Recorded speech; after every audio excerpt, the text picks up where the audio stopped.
बिस्मिल्लाहिर्रहमानिर्रहीम। Dear students, अस्सलाम वालेकुम। ऑब्जेक्ट ओरिएंटेड प्रोग्रामिंग में आज हम टॉपिक देखेंगे कांस्टेंट नॉन कांस्टेंट फंक्शंस। ये चूँकि हमारा टॉपिक है कांस्टेंट फंक्शंस के बारे में, लेकिन जो कांस्टेंट कीवर्ड है उसको सी लैंग्वेज में CONST कॉन्स्ट लिखा जाता है। कीवर्ड कॉन्स्ट है लेकिन फुल उसकी फॉर्म है कांस्टेंट। तो कांस्टेंट सिर्फ फंक्शन के साथ एसोसिएटेड नहीं है, ठीक है जी। ये और भी कुछ इश्यूज के साथ एसोसिएटेड है C++ में।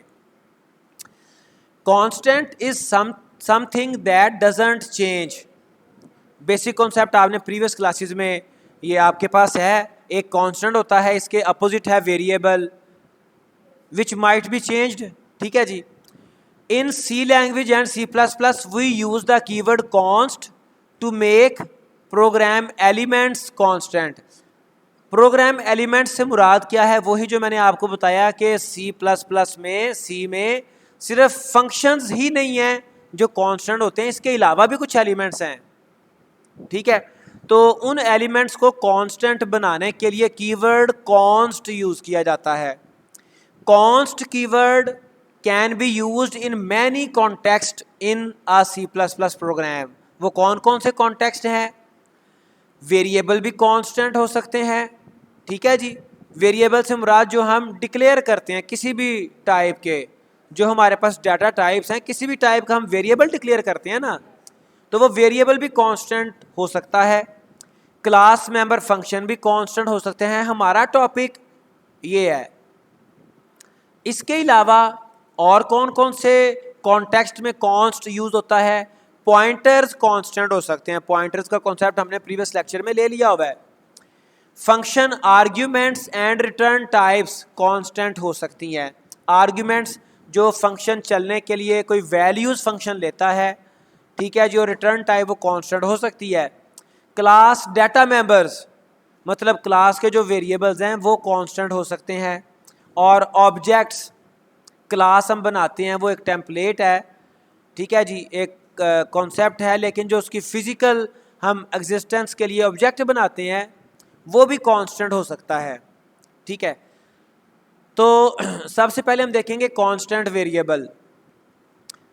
When you do not want others और योरसेल्फ, अदर्स से मुराद प्रोग्राम का कोई हिस्सा, दूसरे वेरिएबल्स या दूसरे पर्सन्स, जब आप ना चाह रहे हो कि कोई भी to override existing variable values के, वो जो मौजूदा वेरिएबल की वैल्यू है वो चेंज ना कर सके, कोई भी चेंज ना कर सके, यूज़ द कॉन्स्ट कीवर्ड।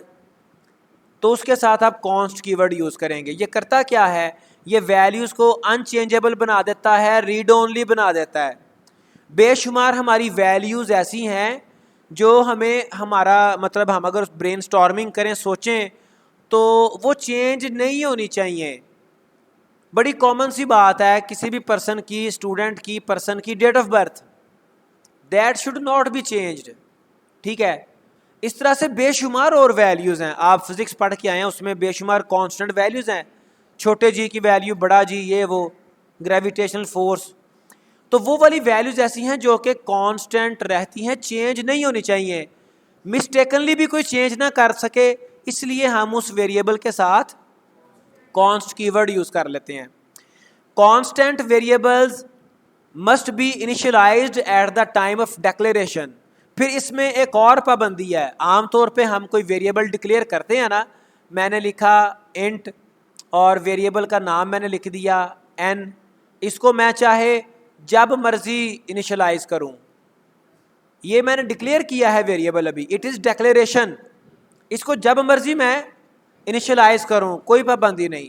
लेकिन जो कांस्टेंट वेरिएबल है, that variable must should be initialised eight the time of declaration. जब उसको डिक्लेयर किया उसी वक्त उसको वैल्यू असाइन करनी पड़ेगी, राइट। जैसे ये देखें, ये पहले आपने कीवर्ड यूज किया कॉन्स्ट, ये उसकी डाटा टाइप है, ठीक है। एक वेरिएबल उसका जो आइडेंटिफायर है, नेम है my num is equal to 15। इसको आपने at the time of declaration ही इनिशियलाइज कर दिया। अब थ्रू आउट द प्रोग्राम इसकी वैल्यू नहीं चेंज होगी। My num will always be 15, और अगर हमने माय नाम में प्लस प्लस किया, इसको किसी और एक्सप्रेशन में यूज किया जहां पे इसकी वैल्यू चेंज हो रही हो, इसमें कोई और वैल्यू असाइन करवाने की कोशिश की, तो क्या होगा? एरर आएगा, राइट। कांस्टेंट ऑब्जेक्ट्स, ये रेलिवेंट है, like member functions and member function arguments. चूंकि हमने अभी प्रीवियस स्लाइड में देखा कि मेंबर फंक्शन भी हमारे कांस्टेंट होते हैं, हमारे आर्ग्यूमेंट्स भी कांस्टेंट होते हैं। इनकी तरह से objects of a class can also be declared as const, उनको भी हम ऑब्जेक्ट को भी कॉन्स्ट डिक्लेयर कर सकते हैं। An object declared as const can not be modified, वो मॉडिफाई नहीं हो सकता। And hence can invoke only const member functions as these functions ensure not to modify the object. ठीक है जी, जो हमारा ऑब्जेक्ट कांस्टेंट होगा वो सिर्फ और सिर्फ कांस्टेंट फंक्शंस को ही इन्वोक कर सकता है, कॉल कर सकता है। क्यों? क्योंकि कांस्टेंट ऑब्जेक्ट के जो डाटा वो चेंज नहीं कर सकता, मॉडिफाई नहीं कर सकता, तो कांस्टेंट फंक्शन भी यही एनफोर्स करता है कि डाटा चेंज ना हो। अगर हम कॉन्स्ट ऑब्जेक्ट के साथ कोई non const member function call कर लें, तो जो मेंबर फंक्शन है नॉन कॉन्स्ट, वो कॉन्स्ट नहीं है, वो तो डाटा चेंज करेगा। ठीक है जी, तो फिर यहां पे कन्फ्लिक्ट आ जाएगा। सो दैट C++ में कॉन्स्ट ऑब्जेक्ट को यूज करते हुए आप नॉन कॉन्स्ट मेंबर फंक्शन को कॉल नहीं कर सकते। A const object can be created by prefixing, prefixing कहते हैं उससे पहले लगाना, prefixing the const keyword to the object declaration. Any attempt to change the data member of const object result in a compile time error. अगर हम const object को use करते हुए किसी डाटा को चेंज करेंगे तो एरर आएगा। यही वजह है कि जो कॉन्स्ट ऑब्जेक्ट हैं वो सिर्फ कॉन्स्ट मेंबर फंक्शंस को कॉल कर सकते हैं, इन्वोक कर सकते हैं। इसका सिंटैक्स क्या है ऑब्जेक्ट बनाने का? पहले कॉन्स्ट कीवर्ड आएगा, क्योंकि जो हम ऑब्जेक्ट बनाते हैं उसमें हम जिस क्लास का ऑब्जेक्ट बनाना हो उस क्लास का नाम लिखते हैं। तो कॉन्स्ट कीवर्ड के बाद क्लास का नाम आता है, क्लास के बाद ऑब्जेक्ट का नाम आता है। ठीक है, ये सिंपल सा इसका कॉन्सेप्ट है, इसका सिंटैक्स है। अब इसी तरह से कांस्टेंट मेंबर फंक्शन है। मेंबर फंक्शन से मुराद किसी क्लास के function. When a function is declared as constant it can be called on any type of object. अब ये बात को जरा समझ लीजिएगा, मैं आपको एक्सप्लेन कर देता हूँ। एनी टाइप ऑफ ऑब्जेक्ट से क्या मुराद है? हमने प्रीवियस देखा कि कोई हमारे पास कांस्टेंट ऑब्जेक्ट हो सकता है, और एक मैंने आपको स्मॉल पीस ऑफ कोड खुद से लिख के दिखाया। इसमें मैं अगर अमेंड करता हूँ तो ये BSIT क्लास है, तो इसका एक कांस्टेंट ऑब्जेक्ट बना दिया और एक मैंने ऑब्जेक्ट बना दिया नॉन कांस्टेंट। इसका नाम चलो हम चेंज कर देते हैं 22। ठीक है जी, तो अब इस कॉन्टेक्स्ट में आप ये स्टेटमेंट सुनिएगा दोबारा से, इसको मैं थोड़ा। When a function is declared as constant, it can be called on any type of object। क्या मतलब? कि वो कॉन्स्ट ऑब्जेक्ट से भी कॉल हो सकता है, वो नॉन कॉन्स्ट से भी कॉल हो सकता है। कांस्टेंट मेंबर फंक्शन को कांस्टेंट ऑब्जेक्ट भी कॉल कर सकता है और नॉन कॉन्स्ट ऑब्जेक्ट भी। Whenever an object is declared as const, लेकिन जब कोई ऑब्जेक्ट डिक्लेयर हो गया कॉन्स्ट, वो मैं प्रीवियस स्लाइड में बता दिया, तो अगर कोई ऑब्जेक्ट कॉन्स्ट है तो वो सिर्फ कॉन्स्ट फंक्शन को कॉल करेगा। ठीक है, whenever an object is declared as const it needs to be initialized at the time of declaration and it must call constant functions only। However, the object initialization while declaring is possible only with the help of constructor. तो हम उसको जब initialise करेंगे तो वो हम constructor के ज़रिए से ही करेंगे। तो ये इसका कांस्टेंट मेंबर फंक्शन का कॉन्सेप्ट है। मज़ीद देखें, a function becomes constant when the const keyword is used in the function's declaration. The idea of const function is not to allow them to modify the object on which they are called. वो उस object को modify नहीं होने देता const function. आप किसी भी context में const को देख लें, उसका बेसिक रूल यही है कि वो मॉडिफाई नहीं करेगा, मॉडिफाई नहीं होने देगा। यहाँ पर भी वही रूल है। It is recommended the practice to make as many function constant as possible so that accidental changes to object are avoided. ठीक है, sometime कोई और कोड उसको accidentally change ना कर दे आपके ऑब्जेक्ट को। जैसे मैंने आपको एग्जांपल भी दी कि कई हमारे डाटा वैल्यूज ऐसी होती हैं they never should be changed। ठीक है जी। Following is a example of a const function. जैसे ये देखें, यहाँ पे ये हमने क्लास बनाई टेस्ट के नाम से, इसमें ये एक वैल्यू वेरिएबल है।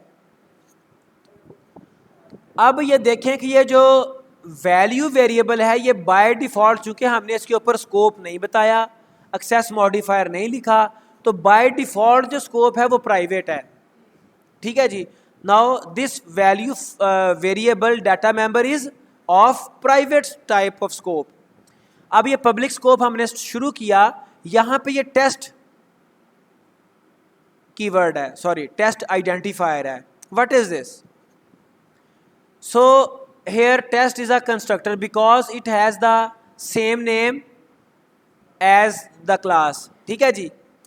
आगे यहाँ पे देखें, हमने इस कंस्ट्रक्टर में एक आर्ग्यूमेंट लिया और हमने वैल्यू वेरिएबल को इनिशियलाइज करवा दिया, और फिर ये एक फंक्शन है और ये फंक्शन है कॉन्स्ट टाइप का, कांस्टेंट है। गेट वैल्यू इस फंक्शन का नाम है, कांस्टेंट टाइप का है, और ये इसको वैल्यू को रिटर्न कर रहा है। हमें इस बात का पता है कि जो हमारे गेटर फंक्शन है, गेटर, वो सिर्फ वैल्यूज़ को एक्सेस करने के लिए इस्तेमाल होते हैं। सो हमें ये कोशिश करनी चाहिए कि हमारे जो गेटर फंक्शन है वो हम रखें ही कांस्टेंट। क्योंकि सेटर फंक्शंस में ने तो सेटर फंक्शन ने तो वैल्यूज़ को सेट करना होता है ना, वैल्यू चेंज करना होती है, वो तो हमारे नॉन कॉन्स्ट हो सकते हैं। लेकिन जो गेटर फंक्शन है वो कोशिश करें कि उनको कांस्टेंट ही रखें। फिर मेन फंक्शन आ गया, इसमें हमने क्या किया, टेस्ट टाइप का एक हमने ऑब्जेक्ट बनाया और ये कंस्ट्रक्टर कॉल हुआ, और कंस्ट्रक्टर में हमने 20 वैल्यू पास कर दी, आर्ग्यूमेंट दे दिया, वैल्यू दे दी, और उसके बाद हमने सी आउट किया T dot get value. T object का नाम था और टी डॉट, अब ये इस ऑब्जेक्ट के अंडर जितने भी पब्लिक डाटा मेंबर्स आएंगे ये उनको एक्सेस कर सकेगा। तो get value members, data members या फंक्शंस, तो गेट वैल्यू एक पब्लिक फंक्शन है। देखें ये पब्लिक स्कोप के अंदर लिखा हुआ है। ठीक है जी। तो इसको एक्सेस किया और ये कर क्या रहा है, ये वैल्यू वेरिएबल को जस्ट रिटर्न कर रहा है। यहाँ पे वैल्यू वेरिएबल रिटर्न हुआ और वो सी आउट के अंदर लिखा हुआ है, तो वो प्रिंट हो जाएगा, उसकी वैल्यू स्क्रीन के ऊपर डिस्प्ले हो जाएगी। तो यहाँ पे इसका रिजल्ट आ जाएगा 20, राइट। तो ये यहाँ पे देखें, हमने ये कांस्टेंट एक मेंबर फंक्शन बना दिया। अब दोबारा सुने, कांस्टेंट मेंबर फंक्शन डाटा को, ऑब्जेक्ट के डाटा मेंबर्स को मॉडिफाई होने से रोकते हैं, और जो गेटर फंक्शन है उसकी तो वैसे ही बाय डिफॉल्ट नेचर ये होती है कि वो सिर्फ वैल्यू को गेट करता है। ठीक है जी। When a function is declared as const it can be called on any type of object. Const function non const object पे भी, ये पहले भी डिस्कस हो गया, और कॉन्स्ट ऑब्जेक्ट पे भी कॉल हो सकता है। Non const function can only be called by non const object, ये इसका इसमें स्पेसिफिकेशन है, जो नॉन कांस्टेंट फंक्शन है वो नॉन कांस्टेंट ऑब्जेक्ट ही कॉल कर सकते हैं, और जो कांस्टेंट ऑब्जेक्ट है वो नॉन कांस्ट को कॉल नहीं करेगा। For example the following programme has compiler error. देखें ये हमारी क्लास आ गई टेस्ट, ठीक है जी, और ये हमारा कंस्ट्रक्टर आ गया, ये get value. Now this get value is not a const function, it is not const function, ये कॉन्स्ट नहीं है। यहां पे आ जाएं, ये हमने कॉन्स्ट टाइप का एक ऑब्जेक्ट बना दिया, कॉन्स्ट टेस्ट क्लास टाइप का एक ऑब्जेक्ट बना दिया। अब ये जो टी है ये नॉन कॉन्स्ट फंक्शन कॉल नहीं कर सकता, तो जब इसने इसको टी डॉट गेट वैल्यू लिखा, इतना लिखने से ही एरर आ जाएगा। तो ये कुछ बेसिक कॉन्सेप्ट्स हैं। नॉन कॉन्स्ट फंक्शन को नॉन कॉन्स्ट ऑब्जेक्ट ही कॉल करेगा, यहाँ पे इस चीज़ का आएगा एरर। तो ये इन्हीं कॉन्सेप्ट्स की बेस पे आपके छोटे छोटे एमसीक्यूज बन जाते हैं।